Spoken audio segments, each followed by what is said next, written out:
Alrighty, let's go. Let's go live. Friday afternoon, go live. Beer o'clock, go live. Now I'm trying something different today. Not the beer. The beer's usual. I'm trying setting this connection on ultra low latency. So I normally have it on normal, and then there is a low latency setting, and there's an ultra low latency setting, and I was working on the assumption that they had to do with my connection, and I'm like, well, now that I have the fibers and I've actually got proper gigabit, I can do that. But then I think it was referring more to the fact that that is the latency between when I talk and when you see me talk. Now, when I talk and I move something, I can then, let's time this. What is the math? When I talk, I can then see myself playing back over there. And the theory is that this is meant to be more engaging insofar as you see me close to when I talk. So, ready? What I'm going to do is, there's a stopwatch, go. Now, when I see that phone go up over there and me pressing the button, I can stop it and I can see how long that delay is. So, bam, 8 seconds. Cool. So, I'm about 8 seconds in the future right now. I think it works like that. Who's joining? Christian. Morning from Norway. Clear skies, -6 and 40 centimeters. Oh, it's probably 40 centimeters snow. Okay, I get that. Brian's in Melbourne, much warmer in Melbourne at the moment. G'day, George. Fritz, Germany. / Netherlands. Very close. The two of those. Maybe he's got 1 foot on each side at the moment. So Chris says, 40 centimeters of snow, waiting for spring to thaw everything up. Definitely not a problem we have here. Mark is in grey Brisbane. I did notice, Mark, it was looking a bit dark outside before, and I looked at the rain radar, and it looked okay. Well, it's not going to be okay here for very long. I'm due a hot tub and a beer, another beer after this. So hopefully it's not going to rain too much, but I can see it does look like it's raining in Brisbane at the moment. Okay, let's jump into it. I've got a lot of stuff today, so it's going to be fun. The car stuff is the most fun thing. And the car stuff is the thing that I most frequently have people get upset with me about because it is not InfoSec. So I'm going to do that last. I just realized I was going to publish this blog. I was going to publish a blog post before I spoke. Oh, let's publish it now. We'll publish it now. And that way, by the time I talk later on about the blog post, it would have been out there. What am I going to say about it now? I've got to tweet something insightful. Because in my, oh boy. I started at 4:30 this morning. It is now 4:30 this afternoon. So this is my days at the moment. A lot lately. So we're 12 hours in, which is why we're 12 hours and about 3 sips of beer in. So this is not a beer thing, my mental latency. Stefan's there. Good. Stefan, I'm going to publish the blog post I was talking to you about. What am I going to call it? Did I get all the details right here? Yeah, I normally check all this. Yep, looks fine. Okay, what's an insightful tweet? And I thought 99.9. What was the percentage? So this is about Cloudflare Cache Reserve. I'm going to push this out and then I can talk about it later on. A 99.5, what was it? 99.9, 99.52%. Okay, no, what did I get up to? So this is going to make sense in a moment when I talk about it a little bit later on.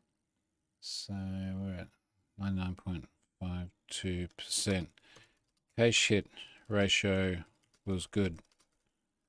Here, hold my beer emoji because it makes more interesting. Okay, and then I'm going to hit the publish button over here and I'm going to say, yep, publish.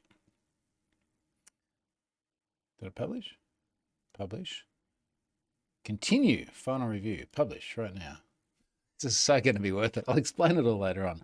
It is really, really cool. And I was just waiting until the perfect time to push this out. Okay, Tweet that. All right, good. Glad we had this conversation. Let's do sponsor, and then we'll jump into all the other stuff. Sponsor again is Collide. We're having a massive Collide run on the sponsorship at the moment. Collide ensures only secure devices can access your cloud apps. It's device trust tailor-made for Okta. Book a demo today. In case you have missed previous episodes, Collide is doing a lot of work around integration with Okta these days, making sure that only your secure devices can get onto your things. If a device isn't secure, it can't access your apps. Achieving zero trust. Designed for Okta. Works on Mac, jeez, Mac, Windows, and Linux. Business opportunity for someone there. Someone's probably already got that, winx.com.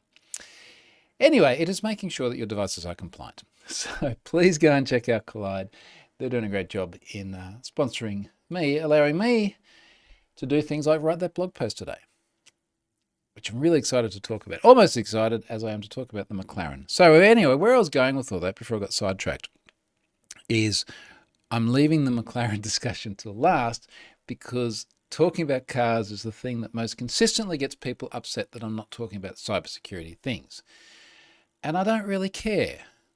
But I will do it last just in case you want to drop off because you're not interested in cars or that kind of car or that color or like whatever it is.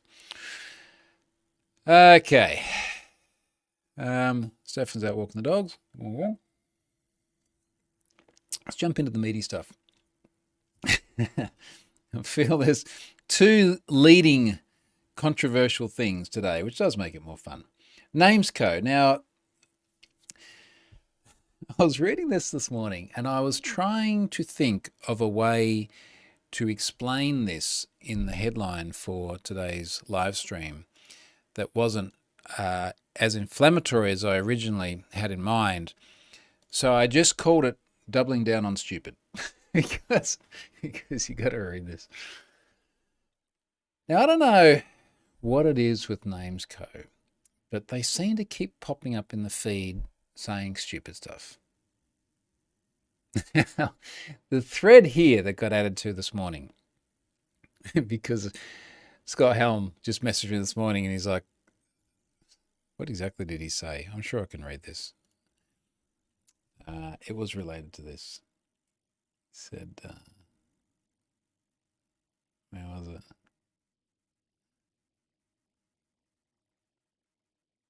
I don't know.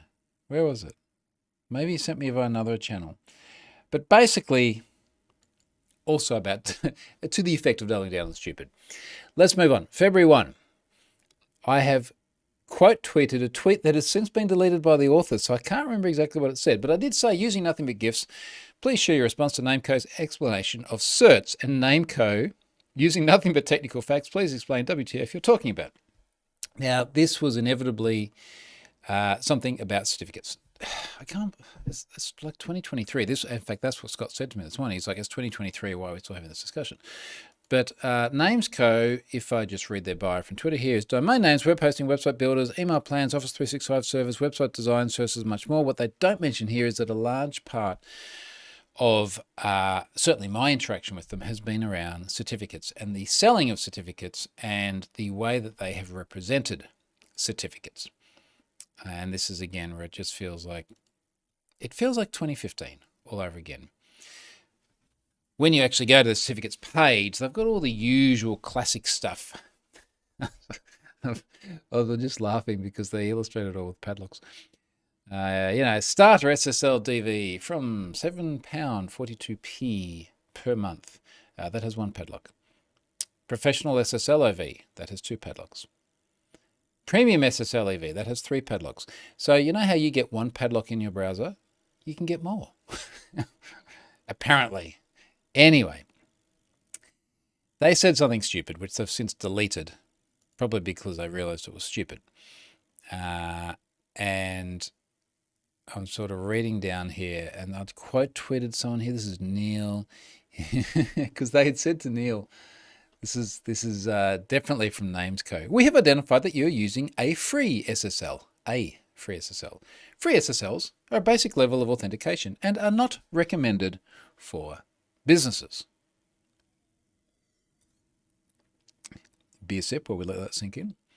Switching to a domain verified, organization verified, or extended validation to SSL will give you higher protection. Prove your business's legitimacy and gain customer trust. What do you think? Like, I know there are lots of other certificate providers that will give you free certificates these days, not just Let's Encrypt. But Let's Encrypt is domain verified. This is the whole point of certificates. There are also SEO advantages to having a more trusted SSL. Reference not provided. Anywho, let's get to the meaty bit, the fun bit. So this is all Feb 3, and then we get through to today. And Neil says, here's an update from NamesCo. As promised, would really appreciate your professional opinions. Now, exactly how many seconds was it before Scott replied to that? This was 8:32 this morning, my time. Scott is in there all over it at 8:44, so 12 minutes later. He didn't want to let time waste here. So this is what NamesCo has said. This is in this URL says, discover the advantages of a paid SSL certificate. I'm going to link to all this when I do the show notes for this, so you'll have links through to Scott's tweets. I won't read all these tweets because I think most of you probably understand what they would be anyway, or expect what they'd be. But they've got 4 headlines here. Number 1, longer renewal periods. A paid SSL will be valid for either 1 or 2 years, whereas a free one is often only valid for 3 months. Now, this is the long expiration is not a virtue. It's the other way around. Now, Scott has written before, you can Google Scott, certificate revocation is broken. And one of the problems we've got is that the mechanisms for revocation have fundamental flaws in them. And one of the ways that we protect against a compromised certificate where revocation doesn't always work is to have short expiration periods. So if we have a certificate that will expire in 3 months, your worst case scenario is a 3 month of exposure. If you have one that expires in a year, your worst case scenario is 4 times longer. And then we automate the process of renewal, and the 3 months doesn't matter. In fact, we'd like it to be less. As Scott has said here, longer renewal periods are bad, which is why the industry is moving towards shorter renewal periods. So a longer certificate isn't something to be proud of. Also, issuing 2-year search as a breach of CABF B-R, so I doubt that's accurate. So probably some accuracy problems there. That was number 1. Number 2, technical support. Paying for an SSL means you are far more likely to have help available if anything goes wrong. It's interesting the way they said far more likely, isn't it? They haven't said you will have support. It's a bit weird. Now, Scott did address this one. He said, if you're paying for technical support, you're paying for technical support. If you're paying for a certificate, you're paying for a certificate. Free certificates have no technical support because certificate has no value. Only the support does. It's just crypto. Are you buying crypto? No. It's an odd one. Number 3, and this is the one I had an issue with as well, and I've added to Scott's commentary here. Improved validation. Additional checks are carried out before a paid SSL is issued, which can be reassuring to your customers. Now, this was always fun in front of a live studio audience, where you could actually talk through it and you just see all the light bulbs going in people's heads. You run a shop and you sell widgets, and on your widget shop, you have a SSL, to use their terminology. Now, you have a customer coming to buy your widget, and that customer is going to be using the SSL, and it's going to be either a free one, or a paid one.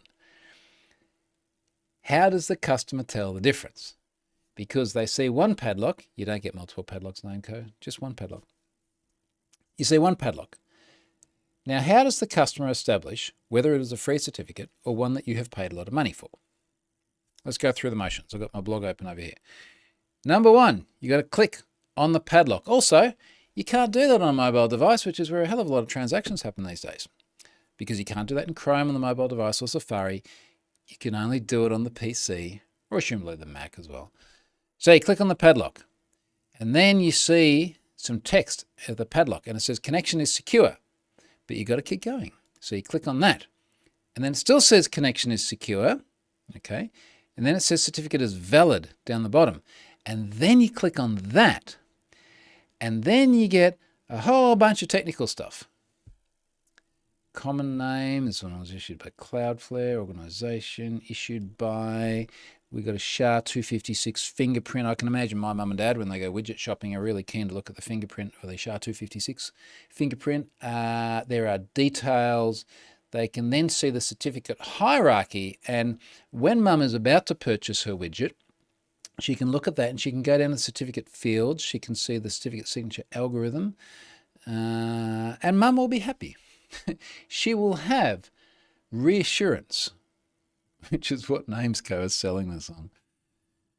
The last one, high warranty. A paid SSL will offer a much higher warranty than a free one. Well, it's not entirely true, because a free one offers no warranty because it doesn't do anything. Another blog post by Scott about warranties. They don't do anything.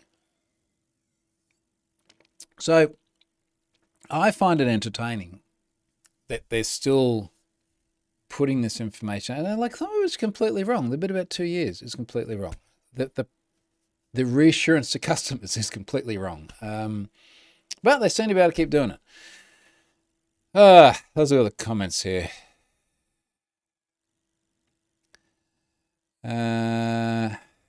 What is contextual? Contextual is important. Frank says, give me one of those valid for 10 years. Being secure for 10 years would be awesome. Guaranteed secure for many years. And the thing is, like, when it used to be hard work to install and renew certificates, a longer period of longevity or validity would have been a virtue. And I have written before about installing certificates and the pain that I've had to go through. If you Google my name and start SSL, it was painful. It was painful. But we're past that. Tourist says revocation server client certificates up to the central server to make sure the check revocation, what's the revocation is not up to date. I also says, just buy one to play certificate authority. Okay. Let's go on to a different painful thing. This one's really, really bugging me. I can't believe it. We don't have a resolution by now. IFA fraud. So ironically, a service which is there to help prevent fraud got very pwned. Not just a little bit pwned, very pwned. Now, I want to explain what I mean by very pwned. I actually have an entire thread going on this. I had someone reach out to me, it must have been many weeks ago, saying I've got the IFA fraud data breach. Now, I had to go and look it up. I didn't know what that service was. It's not like it was, Stripe or something like that. And let's just actually have a look at the site. And I don't know what sort of certificate they've got. I don't care. It doesn't matter. What do they do? Guaranteed fraud protection for e-commerce merchants. Approve every last good order. Accept international orders with zero risk. Yeah, well, here we are. Never pay for a chargeback again. Now, there's a verified customer here. There's a testimonial. If I could rate them 6+ stars, I would. Excellent customer service and well worth the money. Funny they should mention that, because I tried reaching out to their customer service and they didn't want to reply. I tried tweeting them multiple times. In fact, I'll go to my thread here and I'll tell you exactly what I've done, because this is the whole chronology is in there. And I put the chronology there because I'm certain that someone is going to look at the things that I've said about this and have some questions. So I thought, okay, let's make it really, really public. Because I do kind of find that the more public these things are, the harder it is to weasel your way out of it. Okay, here we go. This is now becoming a saga. So I've tried reaching out to these folks a couple of times on the Twitters. I have tried, I don't think I could DM them. They have closed DMs, but I could send a Facebook messenger to them. I tried that as well. I have tried emailing them with the email address that appears on every single one of their pages, sales@ifafraud.com. I tried all of these ways. I waited a long time between these attempts, and eventually I got to the point where it's like, I've independently verified this. I've got a very high degree of confidence it's accurate, and since publishing it, I'm rounding to 100% confident it's legitimate. So I tried all these avenues, couldn't get in touch with them. 16 million people in this breach. And what makes it kind of interesting is that it's a spread of information from different sorts of, let's call it classes of data in the system. So there are customers of Eye4Fraud. So people that log on to Eye4Fraud. In fact, if you look at the front page, there is a login link with a padlock right at the top. That obviously sits on top of a users table. I think that was the right name. And if you go in and you go to the login page and you go to password reset and you start putting email addresses from the users table, they all come back and go, yeah, this person exists. We've just sent you a reset email. If you fat finger a different address that doesn't exist, it comes back and says that person doesn't exist. So enumeration vector on login was a very, very solid proof. The transactions, there are a huge number of transactions. My reading of this, and I can only go on what I have concluded from the data because they won't answer any of my messages to be able to explain if I'm right or not. My reading of it is that when the Eye4Fraud service is used on another website, the transaction is sent to Eye4Fraud, and they do some sort of AI magic. They probably call it AI because everyone calls everything AI now. Incidentally, I have been writing a lot of code with ChatGPT. It's the last couple of days. I've found it really, really useful. I'll talk about that later if you like. So anywho, the transaction goes off to Eye4Fraud. It gets saved in a database. And if you think about what happens when you make a transaction online, you enter your name, you enter your email address, you enter your phone number, you are connecting from an IP address, you're buying a product, you probably provide a credit card. All of that information gets sent to Eye4Fraud. Last 4 digits and card type, just to be clear, not the whole pan. So Eye4Fraud gets that, they do some verification, and I assume they send back some sort of a response. Someone did actually find the API docs and sent that to me as well, and that seems to support that assertion. So imagine you're Joe Average Consumer, and you're going to a website to buy a t-shirt. And this is like T-Shirts Are Us. And you go there and you buy your t-shirt, and unbeknownst to you, but you did agree to it in the terms and conditions you didn't read, your personal info is sent off to Eye4Fraud and it goes into their database as part of the transaction and the verification that's legit. Now, you've got no idea that your data's gone for Eye4Fraud. Why do I keep saying that? To Eye4Fraud. Years later, Eye4Fraud has a data breach, exposes your data. You, along with 16 million other people, end up in Have I Been Pwned. You get an email from me during the week, and you're like, who the hell are these guys? Because the problem is, this is one of these services where the relationship is not with you, the consumer. The relationship is with their customer, and then their customer has the relationship with you, the consumer. So it's 1 degree removed from the vast majority of people in this breach. There is a direct connection between the folks that had an account on Eye4Fraud, but as far as I'm concerned, it's a data breach. There's a bunch of email addresses in there. I don't care how they got in there. You're all now part of the one great big mix of people in this breach. So let's see what's happened here. Hard to get in touch with. I did publish a few other reconciliation things in here as well. So in the transactions table, there's a list of, they called it, was it website? Site name. A list of site names. These are the sites using the Eye4Fraud service, as best I can tell. And it's things like the site Lovely Skin appears over and over and over again. And then you go to their customers page and there's a testimonial from Lovely Skin. Lovely Skin says, since going with Eye4Fraud, we've tripled our international orders. After I tweeted, this is why I think Eye4Fraud is paying a little bit more attention than what they like to admit. After I tweeted this, that testimonial disappeared from the Eye4Fraud website quite quickly, which is interesting. But you can still find it on archives.org, of course. So that's happened. Now, we scroll down a bit further.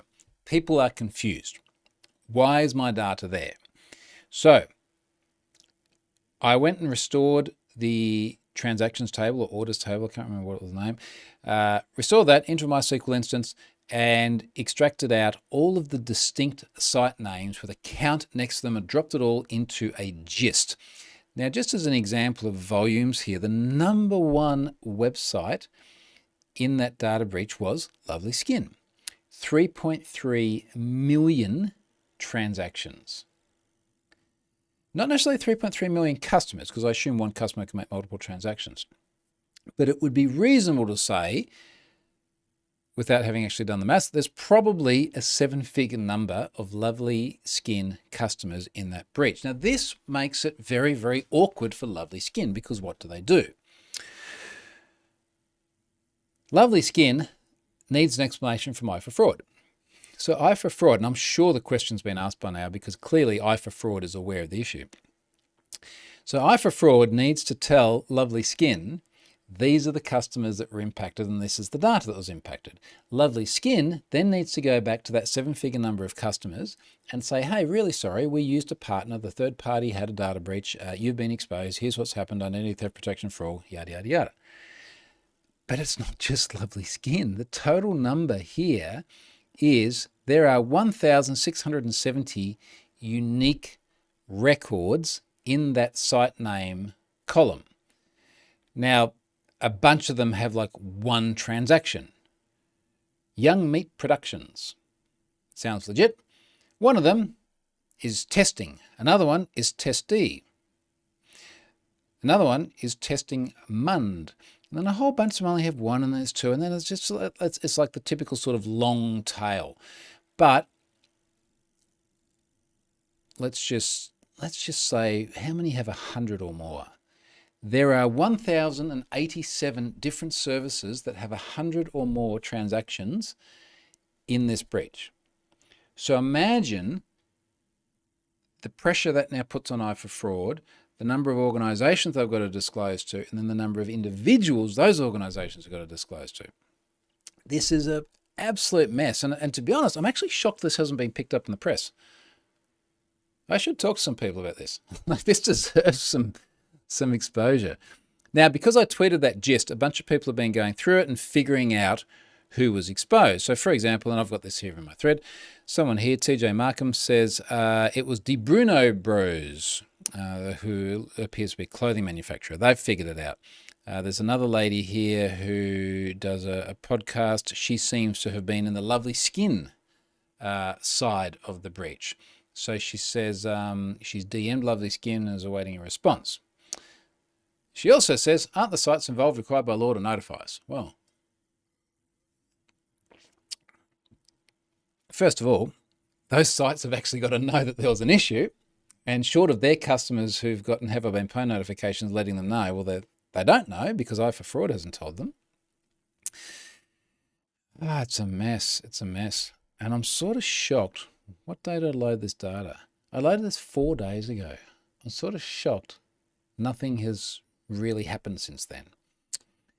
There was an acknowledgement down here from someone that said they got an acknowledgement from a service that they've used, that they are aware of the incident, and it was something about dealing with it, I think. But man, that's just crazy, isn't it? I would hope that by the time we do this next week, several things have happened.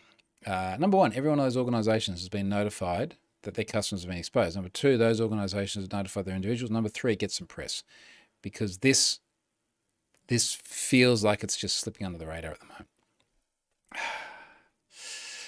All right, back to comments. Where are we up to here? Brett says, for a moment, I thought you were referring to the colour of the kitchen when you said, I can't believe. So I tweeted a couple of digital mock-ups of the kitchen yesterday. And one of them, we were intending to make the kitchen very, very white. And then between Charlotte and the joinery folks, who we have a huge amount of confidence in, by the way, they sort of figured out that maybe it looked better darker. And I put the two photos out there, asked people.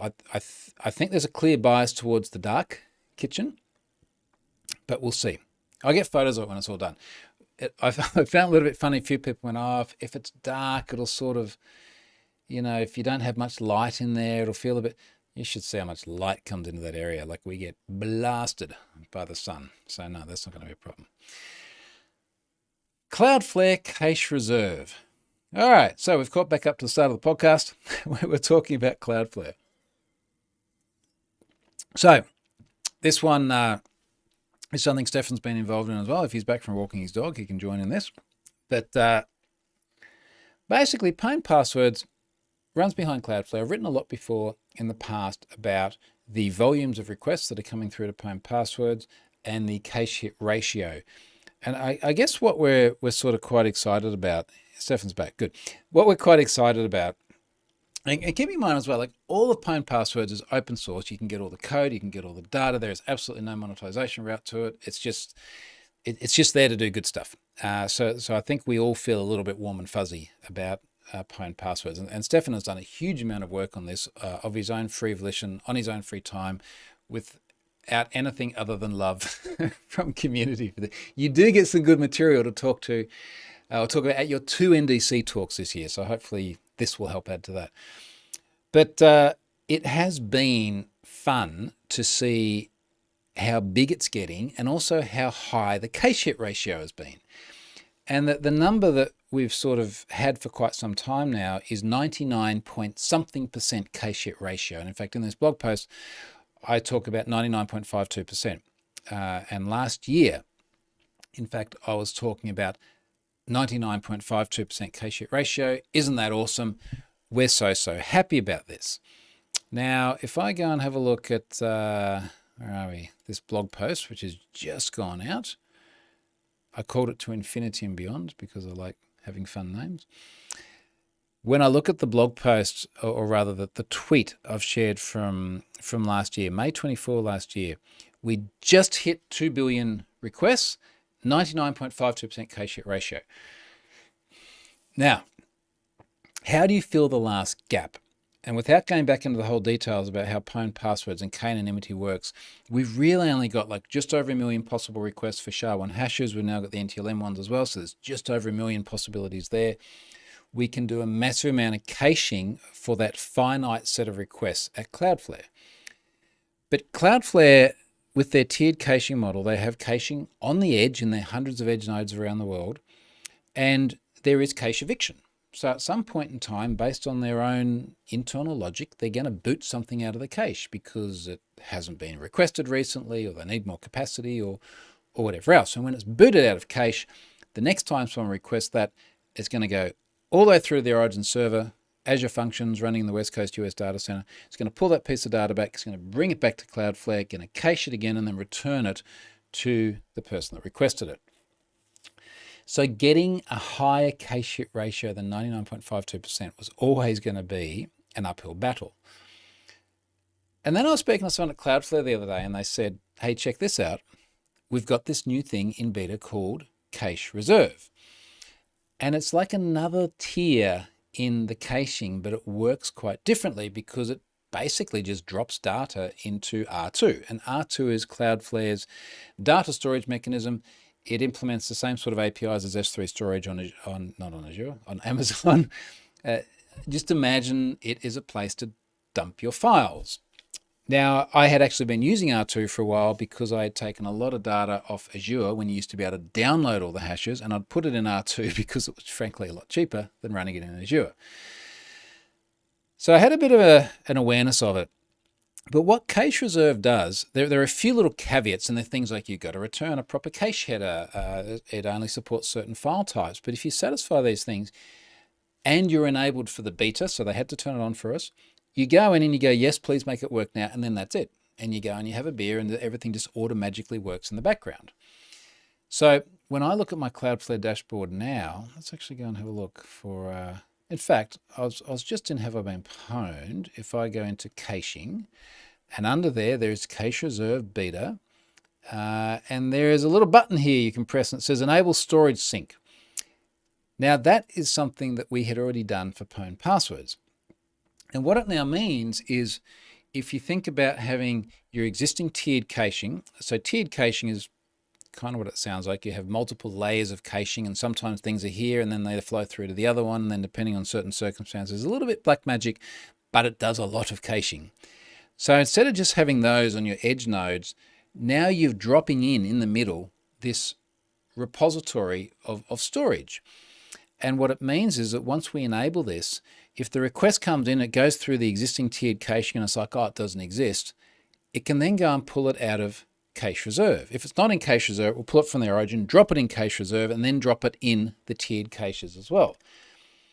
And what it means is eventually, say for Pwn passwords, we will end up with everything in cache reserve until we need to flush a particular path. So we flush a path every time we get a new password, say from the FBI. They drop it in there, it changes one of the hash ranges. We then tell Cloudflare, flush that cache, gets deleted out of R2 storage, cache reserve, and then it gets deleted out of the other edge nodes. But then the new one gets requested and flows through. So what it all means is we turned this on about 9 days ago now. And instead of having 99.52%, which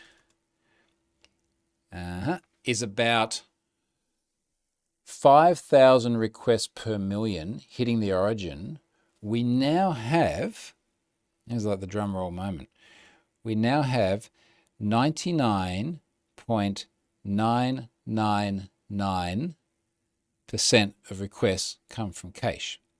It's more than that, actually. It's 99.9998% of requests come from cache and don't hit the origin, which is just a stunningly high number. It's so stunningly high that it is about 2 requests in every million. So we've gone from like 5,000 requests in every million to 2 requests in every million. So Stefan, I think we can say we got 2,500 times better at our caching. Let's look at it that way, right? We got 2,500 times better at caching. So Stefan wants a beer. It's early for him, but he wants a beer because he's done a good job. He deserved that beer. So this is really, really awesome. And what's even more awesome about it, and Stefan hasn't seen this blog post till now. Cloudflare hasn't seen this blog post till now either. So hopefully they're reading this now and they're going, oh, that was pretty cool. We didn't know that was coming. But what's really, really cool about it is that we will get much better. We will get it from 2 requests in every million down to about 1 request in every million. And it seems almost funny when we've just gone from like 5,000 to 2, and then we're like, I know we can do better. I know we can get to 1. The reason why is because we still only have, by my logic, around about half of all the possible requests in cache reserve. So we will get more in there as people make requests that don't get served by the tiered caching on the edge nodes and end up flowing through to the origin, picks up from the origin, and it's like, okay, I'm going to jump it in cache reserve now, and then it will flow back through the edge nodes and back to ultimately the requester. So why is this so cool? Just to be a little bit more serious about it for a moment. Look, I mean, there's a cost thing. I've said here it's costing $2.01 a day by my calculation, which isn't just, it's costing us that on Cloudflare, but it's actually taking a bunch of costs away from Azure, which is almost certainly more than that. I haven't figured it out exactly. But it's not that. It's more that we're becoming less and less dependent on the origin service and more dependent on Cloudflare serving it from hundreds of nodes around the world. And that's really good in terms of resiliency. It's really good in terms of speed, because if we can serve it from within their network without having to go out to Azure, and particularly if we can serve it from an edge node close to the people requesting it, then that's great because it's just so freaking fast. And then the other thing that makes it really cool is, May last year we were doing 2 billion requests a month. We're now doing 3.25 billion requests a month. And that is just a crazy high number. And I noticed also, and you might actually spot this if you have a look at one of the graphs here, but we seem to be really ticking up higher than we've ever seen before just in the last day. So I'm looking at now, we've done 165 million requests in the last 24 hours, which is just nuts. That's such a huge volume, and I'm so happy about it because we can do it for free. It makes a really big difference to the strength of the passwords that people choose when they're signing up to these services. So that's that. Stefan deserves a beer. I deserve another beer, which will have to wait, I think, until I get in the hot tub very soon. But yeah, it's cool. Like, it is super, super cool, and it is so easy. And I think that is very often the MO with Cloudflare. It's like, how do you just flick the switch and it works? How do we just flick the switch and we get, anything from HTTP2 to TLS to WAF to DDoS to protect? Like, we flick the switch in the dashboard and it works. So massive kudos to Cloudflare for that. Fritz says, have I been pwned showing exponential growth? At times, yeah. other than my tweets, I don't have a lot of historical data about pwn passwords because the graphs on Cloudflare only go back about a month. But we can look at it and go, hey, May last year, swear 10 months ago, it was doing 2 million something. So we've grown more than 50% in 10 months, which is really, really good. So yeah, who knows where it'll go? I'm actually kind of fascinated about this. Now, of course, one of the things that does make it grow even more is we have gotten rid of the old downloading of the sort of the monolithic zips of all the passwords. In fact, as part of this exercise yesterday morning, I literally just removed the CNAME for downloads.pwnpasswords.com. So you cannot download those files anymore. So you have to go and use the Pwn Passwords downloader. And the downloader just mass enumerates the API endpoint. So because of that, we are actually seeing more requests than what we would have before because the downloader makes API requests.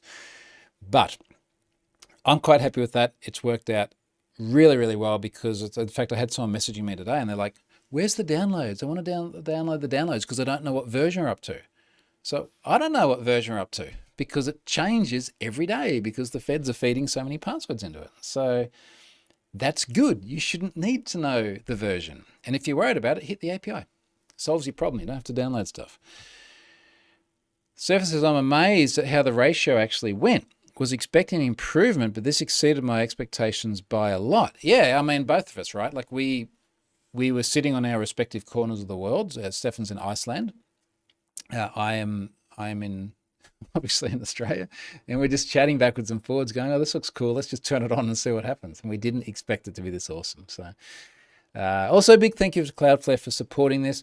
I don't believe they're going to pass the $2.01 cost on to me because they have been supporting Have I Been Pwned for many, many years now. So that is awesome. Speaking of awesome, let's do the last thing. The McLaren. Now, where do you begin? None of these things happen overnight. I shared some tweets Friday last week, so this is a week ago now. And one of the tweets, and in fact, it was quite fun because I shared it and someone popped up and they found a tweet of mine from 6 years ago saying that I'm beginning to covet this car. This is something that I had coveted for a very, very long time. And we all have different things that drive us. And okay, funny. All the different things that motivate us. And one of the things that has always motivated me since I started work was cars. Not that cars are sort of the end goal and then you get the car and it's job done, we're happy, on to the next thing. It's more that I have enjoyed wanting something for a very long period of time, working towards it and then obtaining it. And when I think of each of the cars I've had in the last, let's say, 25 years, it has always been something like that. The Nissan GTR, I've still got the R35. I bought that 10 years ago now. And it also shows you how often I rotate cars. But from the moment I saw that, I think 2007, we saw the first designs of it, I just coveted that car, and it took me 6 years before I was in a position to be able to do that. And it's very much the same with the McLaren, or it had been something that I just loved and loved and loved and loved. And funnily enough, there's not a next thing at the moment. I might need to, I don't know, maybe I need to find something else. But that had been something that was a massive goal in life. And for various reasons and circumstances, it wasn't until now that the timing was right. So I had tweeted over Christmas, I remember, because I was in Singapore at the time for Christmas, and I tweeted, and I had not made up my mind by then, honestly. And I'd said to people, I did a poll, what would you get? And it was like, there was the McLaren 720S in there, which we've now bought, Lamborghini Huracan, Ferrari F8, and just as a wild card, I threw in a McLaren 600 LT. Now, the wild card didn't rate too high, but the other three were just like line ball all the way through. It was within a fraction of 1%, the difference splitting the votes. And it's not that I'm going to go all Elon Musk and go and make life decisions based on Twitter polls, but I was just really fascinated to hear what people said. And there were some people out there that had one of these vehicles or had one of these cars, and they had good feedback. And there really wasn't anything to to split it one way or the other. So eventually, there are a number of things that made the McLaren just make a lot more sense than the others. And to be honest, that was sort of the emotional connection I had, but I wanted to quantify it.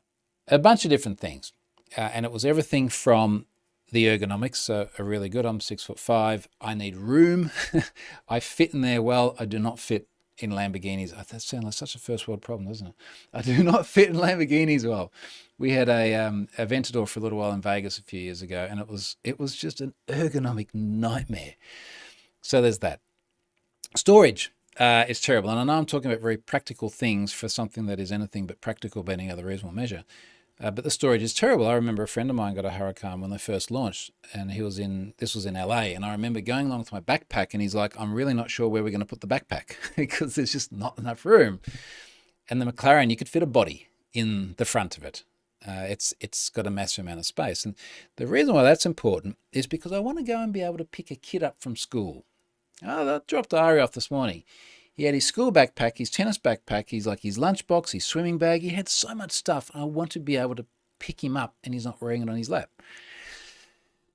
It has doors that go like this. That's a big thing.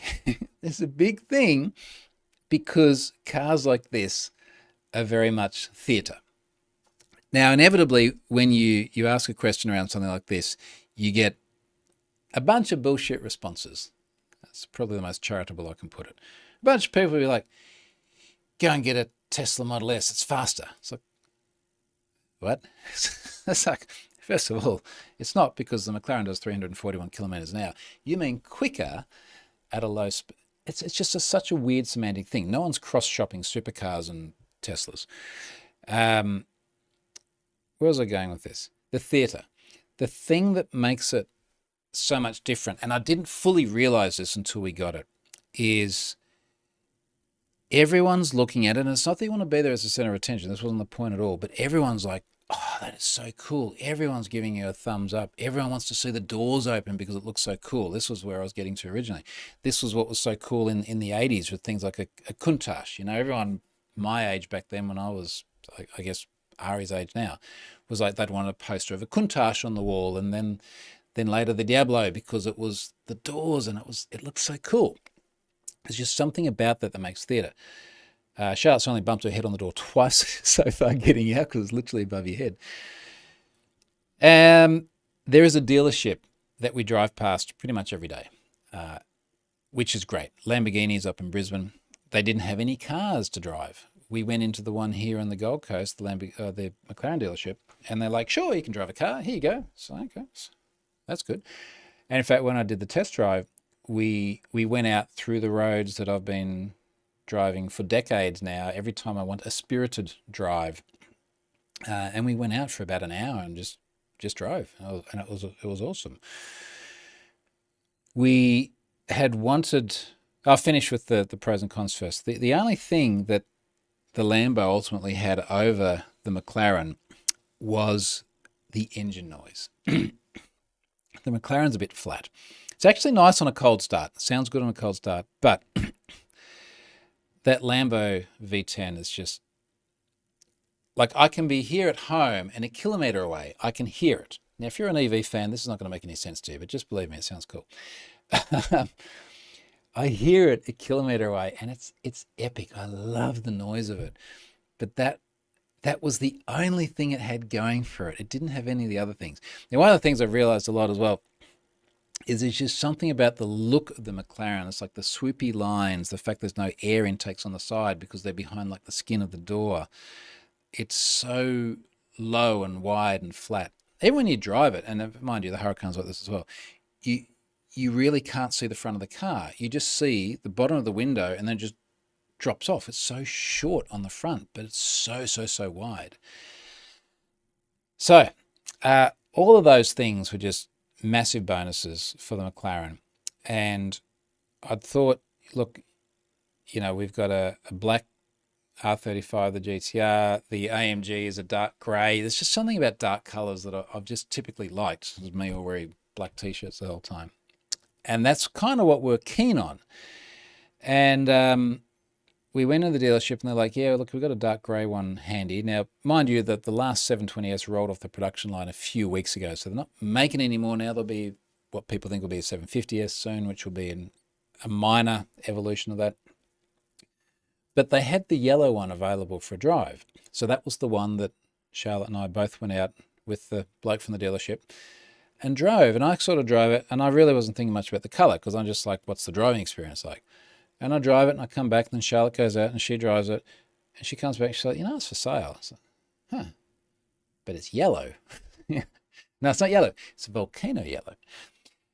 And I hadn't really thought about having a yellow car. And honestly, one of the things that sold me on it is I took a photo of Charlotte in the car because it just, the two of them together looked awesome.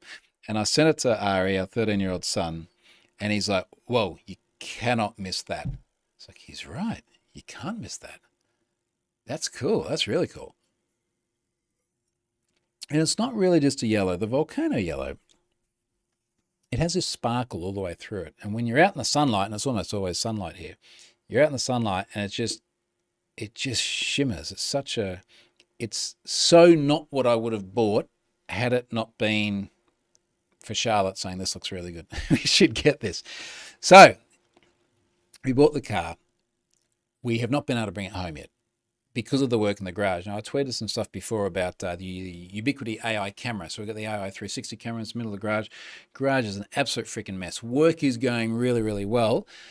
And we will have it here permanently very soon. But we haven't been able to bring it home because it's not just because of the work in the garage, but we had new tiles laid. And then you can't drive on the tiles for between 1 to 2 weeks. And we've just been playing this waiting game. So we had to pick it up by the end of Feb. So we picked it up on the last day of Feb. We went out for a 5-hour drive. It was awesome. And then we just dropped it back at the dealership. And then we picked it up on Friday last week and then picked the kids up, which was hilarious watching their response. Now, when I say we picked the kids up, it's 2-seater. So we had to take 2 cars to the school. But it was just hilarious seeing the responses. And I was actually super, super impressed at how excited our 10-year-old daughter Elle was. Like she's the most excited about it. She's like, I want you dropping me off in school in this car every day, right at the front so everyone can see it because it looks so cool. And this is the reaction everyone gives. They're just like, this is so freaking cool. We parked it outside here for a little bit on Friday last week and we were talking to neighbors about it and they're like, that's like art. Which brings me to the whole point of the garage. So we'd planned to do the garage work anyway. We have gotten a little bit carried away with it. But part of what we're doing is like opening a great big window up from the house into the garage so that you can see the art, and the McLaren will be there and then the GTR behind it. And it will look amazing. I've shared some video of garage renderings, which have changed quite a bit since then. But we will walk past every single time I go from my office downstairs or we go up to the bedrooms or anything. We'll walk past this big window in this room that was a garage and is now sort of an extension of the house with cool lighting, and we'll see that car, and that will be the art. So everyone's gone really silent. If you have any questions, now that we're on the low latency mode related to McLaren supercars, so on and so forth, drop them in the comment section. I'll be able to share a lot more photos once we actually get it home and we can use it in a more normal way. And particularly when we get the garage stuff done. Look, we're not going to have all of that done for a couple of months, but at least we'll be in a position where we can have it home very soon. And it will be good. Joel says, I'm not going near that car. So it's insured. It's very insured, which is kind of one of the first things. And I've just found look, we've had nice cars before. This is definitely on a different level, but we've had nice cars. We've always driven them a lot. I've always, I don't think we'll be parking this one at the shops as much, for example. But say with the GTR, it's like, I'm going to drive this, I'm going to park it at the shops, I'm going to go and get the groceries because I want to be able to use it. I want to be able to go out and enjoy it. I don't want to just put it in a garage and not get to have the pleasure of it myself and not get to see the excitement other people get. It's much more so now in the McLaren, but even the GTR. Every time you drive it, there's people taking photos of it, pointing at it. Yeah, kids excited. I tell you, geez, the day we got the McLaren, we took it for a drive up through the mountains and into, for folks of you from this part of the world, took it up through Numinbah Valley, down to New South Wales, through into Murwillumbah. And this is a very sort of country town area. And we got there right as everyone from school was coming out, and just the reaction from the kids, and so many like smiling, happy, excited faces. They were losing their shit. And it was so much fun for us. And having been that kid so many times, I know I would have gone home and told mum and dad about it and just been thinking about it for the rest of the day. So that was really, really good fun. Brendan says, any tech features to note? So I wrote a blog post after I got the GTR about 10 years ago, and I called it the technology of speed. Geez, how long ago was that? I'll look it up now. And I wrote about all the tech stuff because the GTR was always such a high-tech car. Troy Hunt, technology of speed. 16th of July, 2013. Look at that. Nearly bang on a decade ago. Wow. So there are a lot of tech things with the McLaren. It's everything from the suspension. It is not a traditional anti-roll bar style setup where the movement of one wheel impacts the movement of the other wheel, which has always been a very efficient way of keeping a car flatter when you corner. It has independently actuated suspension on each corner. I've watched videos and read diagrams on it, and I still don't completely understand it, but like when the fluid compresses in one side, it then pushes the fluid through to the other side and extend. I'll probably write something up on that. That's super cool. The Aero is really cool. The coolest thing about the Aero is it has an air brake, which means that the rear spoiler, when you get on the brakes really heavy, it just flips up into the airflow. So what's cool about that is like you'd be up in the mountains or something like that, braking hard for a corner, and suddenly your rear view mirror is just all yellow because the yellow rear wing is just flicked up like that. That's super cool. The McLaren philosophy is that nothing should impact the driving experience. Like as a brand and as a philosophy, Ferrari is very much about the emotion and the history and the prestige and everything. Lamborghini seems to be very much about the ostentatiousness and the noise and everything. And McLaren seems to be very much about the technology and just the pure driving experience. So, for example, there are no buttons on the steering wheel. Not a single button. Can't do the volume, can't do anything like that. You look at a Ferrari and they've got Manetinos, little dials and things to change things. The indicators there on the wheel. That's their philosophy. McLaren is like, get away everything that distracts from the driving, to the extent where the dash, when you go into race mode, actually folds down. So normally on your dash you see big speedo, you'll see various other TFT style stuff that you see on most cars these days. But you go race mode, it folds down, and all you see is RPM and speed, and that's it. So you go into just this like pure driving mode. The cool thing I sort of mentioned before is if you look at a photo of the 720S, you see no air intakes on the side. So yeah, these days, let's say the Ferrari, the F8, it's turbocharged. It's got massive air intakes that needs to get air into those intercoolers and into the engine in order to make the power. And they sit on the outside and they're very overtly facing. Even the Huracan has got air intakes, even though it's naturally aspirated.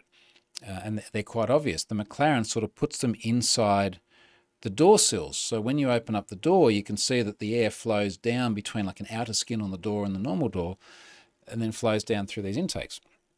And it just makes it look super smooth. There's a gazillion other things, Brendan, which I will have to go back through and start to write about. Even stuff like you look at it from the back and you literally just see the gearbox hanging out the back of the car. Like it's not covered up, it's not hidden, it's just hanging there exposed. I guess they get a lot of airflow through it that way. So yeah, lots of things like that. Stefan says, love the fact that everything I've seen of that McLaren just brings out smiles. Yeah, it does. It does. It really does. And no, it doesn't have Wi-Fi. Get lost. That does not have Wi-Fi. Here's my main gripe with it. As far as like infotainment stuff goes, or like CarPlay, there's no CarPlay. I love CarPlay in the Mercedes. I love plugging my phone in and I get all my maps and things. It doesn't have that. It has the sound of the indicators could be the cheapest car you could ever buy. And it's stuff like that. But I was sort of, because Charlotte was like, it's a premium car. Like, why doesn't it have CarPlay? Well, they make, I don't know how many McLaren makes per year. Let's say it's single digit thousands, 720Ss per year. Now, the investment required to integrate CarPlay is the same whether they sell 5,000 of them or 500,000. Meanwhile, Toyota makes Corolla and they sell a gazillion of them, and they get to spread that investment out over a huge volume. So I think the fact the 720S came out in 2017, which was, if you sort of figure out when they were designing it all, it was early days, I guess, for CarPlay. Probably explains why it doesn't have that, but it does feel like an omission.